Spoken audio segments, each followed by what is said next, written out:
먼저 국짐의 당대표 후보군이 정리가 됐습니다. 일단 기사일이 이렇게 나와요. 사파전으로. 일단 보면 한동훈, 원희룡, 나경원이 당대표 출마 선언을 예고했는데 23일 일요일 국회 소통관입니다. 1시에는 나경원, 2시에는 한동훈, 3시에는 원희룡이 출마를 선언하고 윤상현은 오늘 인천 용현시장에서 출마 선언을 한다고 합니다.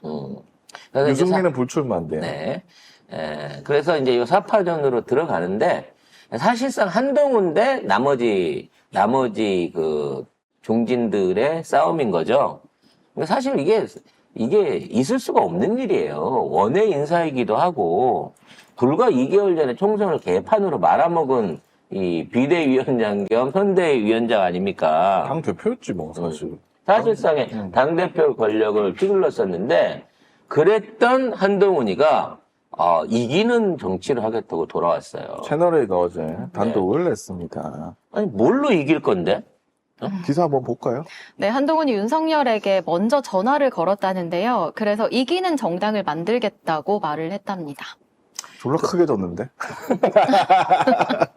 108석밖에 못 얻어가지고 완전히 개망했는데 어떻게? 아니 걔들은 긍정의 힘이 있잖아. 뭐? 108석이나 얻었다고 생각하는 거지. 200석을 막았어 나는. 그렇지. 그러니까 나 아니면 200석도 못 막았을 거야.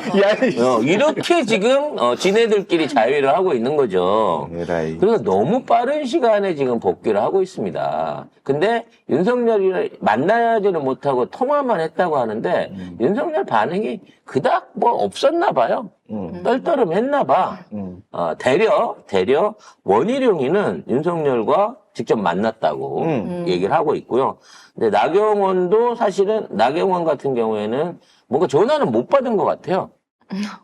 그런 얘기는 없죠. 그런 얘기가 없는 거 봐서 전화를 못 받은 것 같고, 윤상현은 이제 오늘 오후에 출마할 때, 자기가 윤석열하고 교감이 있었는지 없었는지에 대한 얘기를 꼭 하게 될 겁니다. 왜냐하면 그게 일종의 이제 자신의 어떤 계파를, 그러니까 내가 친윤이냐 반윤이냐를 설명할 수 있는 가장 중요한 거거든요. 그래서 이번 이 국짐 당대표는 친윤파냐 반윤파냐의 싸움인 거고, 지금 이렇게 후보군들이 난립해 있기는 하지만 결국 나중에 가면 한동훈 대 원희룡의 싸움이 될 가능성이 높아요. 저는 그렇게 생각 안 하고 나경원 대 한동훈의 싸움이 될 것 같습니다. 저는 나경원이 끝끝내 밀려서 못 가게 될 거라는 생각을 하고 있습니다. 왜 그거를 보게 되냐면 나경원이 뜬금없이 대구를 갔어요. 프로포즈 파크가 좋아서 가진 않았겠죠? 110억짜리. 네. 홍준표를 만나러 갔다는 거죠.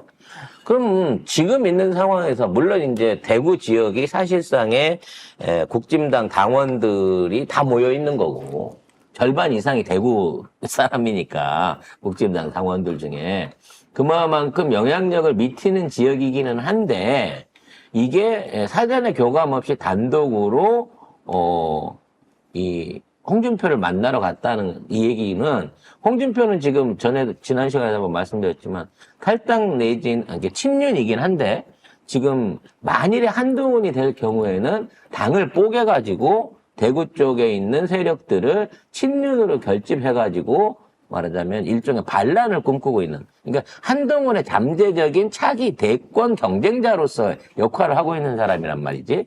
이럴 때에 한동훈이 아닌 지금 홍준표를 찾아갔다. 이렇게 되면 나경원이 이기든 지든 간에 홍준표하고 뜻을 같이 할 가능성이 높은 거죠, 현재로서는. 그리고 나경원이 대구 메일에 갔는데 인터뷰를 했습니다. 근데 원래 제목이 이거였어요. 나경원 4선 이상 의원 대다수가 한동훈의 경험 부족을 걱정한다. 이게 제목이었거든요. 근데 내가 이거 끌었어. 그래가지고 여기 원고에 이렇게 붙여넣기 했거든요. 네. 제목이 바뀌었죠. 지금 제목이 아이고 이거 깜짝아. 지금 제목이 대권에 관심 많은 당대표 지금 필요하나로 바뀌었어요. 누군가 항의를 했겠죠. 자, 근데 내용은 똑같습니다. 한번 내용을 한번 볼까요? 여기에 그 경험 관련한 그 인터뷰가 있는데 이거 한번 읽어주시겠어요? 네, 당대표는 정치 경험이 있어야 하고 또 정당 경험이 있고 정당에 대한 애당심이 풍부한 사람이 해야 하는데 뭐 그런 면에서 한동훈이 부족하다는 겁니다. 자, 여기에 나경원이 뭐라고 했냐. 원내, 원외를 떠나서 뭐 하면서 4선 정도까지 제가 만나본 4선 이상들은 거의 전부가 한동훈 위원장에 대해 굉장히 걱정을 하는데 어떤 걱정을 하니까 대권 후보 한 명도 이제 당에 대한 경험이 없다는 거. 요런 거 걱정. 그 다음에 뭐 선대위원장으로 그때 왔었어야 되는데 뭐 팬덤도 좋고 한데 이 당을 운영해야 되는데 요거 뭘 해야 되고 이런 걸 모른다. 여론조사를 돌려서 다음 선거가 어떻게 만들고 이거 해줘야 되는데 여의도 연구원에서 여론조사 열심히 돌렸는데 본 사람은 딱 한 사람이라는 거 아닙니까? 이 딱 한 사람이 한동훈이겠죠? 그러니까 이게 당이 움직이는 걸 모르는 거거든요. 라고 얘기를 하면서 당대표는 정말 정치 경험이 있어야지 또 정당 경험이 있고 정당에 대한 애당심이 풍부한 분이 해야 된다라고 그게 저라는 생각하면서 얘기인데 그런 면에서 좀 걱정들을 말씀하신다라고 사선들의 이야기를 들어서 한동훈을 까는 겁니다. 근데 중요한 건 말이죠. 그 사선 의원들이 이번에 한동훈이 흩뿌려놓은 초선 의원보다 숫자가 적어요. 이번에 초선이 몇 명입니까? 60명 가까이 되지 않습니까? 그러니까 전체 과반을 넘어서는 다 한동훈의 영향력을 받고 있는 초선들인 거야. 그래서 지금 있는 중진들의 걱정은 뭐냐면 한동훈이 들어오면 지 사람들, 초선들 위주로 당을 끌고 가면서 자기들에 대한 대접을 소홀히 할 것이다 라는 점을 걱정을 하고 있는 거예요. 근데 윤석열은 그 걱정을 안 해. 윤석열은 지금 있는 상황에서 한동훈이 나를 방탄을 쳐줄 건가 안 쳐줄 건가를 놓고 찜찜한 입장에 있는 거야. 그러면 왜 찜찜하냐면 지난번 선거도 그렇고 지금 검찰 돌아가는 꼬라지를 보니까 뭔가 지금 자기한테는 모르겠는데 김건희한테만은 자꾸 칼을 겨루는 듯한 느낌이 있고 결과적으로 나중에 배신을 때릴지 모른다라는 찜찜함이 있는 거거든. 이게 지금 찜찜함은 윤석열의 찜찜함이 아니지. 걔를 실권이 아니까. 김건희가 믿기도 그렇고 안 믿기도 그렇고 요것 때문에 한동훈을 밀지도 못하고 땡기지도 못하는 상황이 있는 거예요. 근데 한동훈은 지금 뭐 다른 방송들 보면 공개석상에서 윤석열을 되게 안 좋게 얘기하고 다니고 뭐 아니 그거는 그런 어쩔 수 얘기를, 없는 게 자기가 차기 권력이기 때문에 지금 윤석열하고 뭔가 결을 따로 둬야 사람들한테 윤석열이 한동훈이다 생각해버리면 한동훈 이게 윤석열이 인기 없는 만큼 한동훈 인기가 빠지거든요. 그러니까 나는 윤석열과는 달러라는 포지션을 취하고 있는 거예요. 그렇게 하려면 김건희 특검에 대해서 말을 해야 됩니다. 디올백에 대해서 말을 해야 돼. 그래서 결론적으로 말을 하자면 이번 선거는 한동훈이 처음 요 네 사람으로 가든 단일화를 하든 처음 투표를 1차 투표를 통해서 과반을 얻을 수 있냐 없냐에 방점이 놓여져 있어요. 결론으로 가면 어차피 저기가 그 한동훈이 되는 건 못 말리지만 한꺼번에 그 첫 투표에서 압도적으로 막 60% 내지는 50% 이상이 나왔고 이 결선 투표가 안 가게끔 요렇게 나와버린다고 치면 이거는 사실 한동훈의 당이 되는 거예요. 그래서 어떻게든 이 네 사람 이 사파전을 벌리든 나중에 1대1로 개파 조정을 해주든지 간에 50%를 넘기지 못하게끔 해갖고 동훈아 너도 내 말도 들어야 돼. 너 혼자 되는 거 아니야. 라고 하는 부분을 확인을 하려고 들 거라는 거죠. 그러니까 이번 선거는 한동훈이 이기느냐 못 이기냐는 그건 논외이고 한동훈이 몇 %를 얻느냐에 주목을 해야 되는 선거라는 겁니다. 한동훈이 과반 못 얻고 결국에 나경원한테 질 것이다. 뭐 승리는 이미 한동훈한테 확정이 돼 있는 상황인 거고요.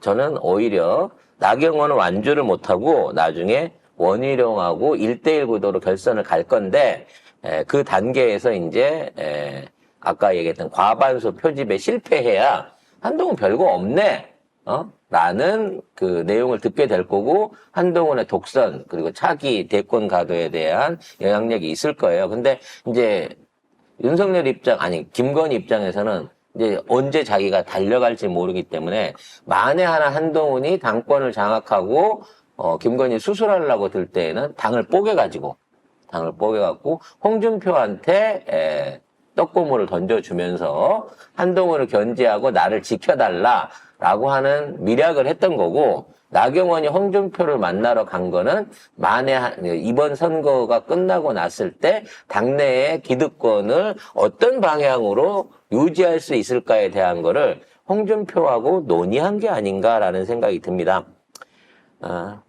지네들은 이렇게 되나 저렇게 되나 다 마찬가지긴 한데, 웬만큼 지금 한동훈이 정리를 하고 있다고 봐지는 게요. 일단 알렉스에 대한 그 논문 조작, 대리 논문에 관련된 경찰 조사가 이제 무혐의로 처리됐어요. 이거는 건의가 해준 겁니다. 건의가 이거를 빼준 건데, 이제 나중에 계기면 나중에 다시 들고 오려고 하겠지만, 일단은 경찰이 이걸 해준 거는 건의의 힘이 들어간 것 같고요. 아니, 딸이 2만 시간을 봉사활동 했는데 주 40시간 동안 10년 동안 해야 되는 게 2만 시간이에요. 원래 학생들은 2시간 이상 봉사 안 시켜요. 그러면 불법 노동 된다고. 이게 봉사를 나가도 하루에 2시간이 맥시멈이기 때문에 17년 5개월을. 이걸 경찰에서 최저 무혐의 처리한다는 게 이게 말이나 됩니까, 이게? 그래서 이제 일단 이거는 선거 끝날 때까지 닫아주는 거고요. 그 다음에 이제 유시민 그 작가 관련해서는 이제 명예훼손에서 대법원에서 500만 원 승리를 받아냈죠. 그런 면에서 이제 기고만장하고 나는 뭐 이제 더 이상 건드릴 게 없을 거다라고 생각하면서 당대표 도전을 할 겁니다. 근데 계속해서 김건희가 압박을 받고 거기에 한동훈이 신설이라도 김건희도 특검 받아야 된다라는 얘기를 꺼내면 한동훈 캐비넷도 그냥 열릴 것이다라는 생각이 들어요. 그리고 우리 입장에서는 한동훈이 오는 게 훨씬 좋습니다. 저 새끼는 무면허의 편하지 뭐. 무면허 운전자의 초행길이거든요. 그렇기 때문에 제가 올라오는 게 국짐을 완전히 침몰시킬 수 있는 또 하나의 계기가 될 것으로 보여집니다.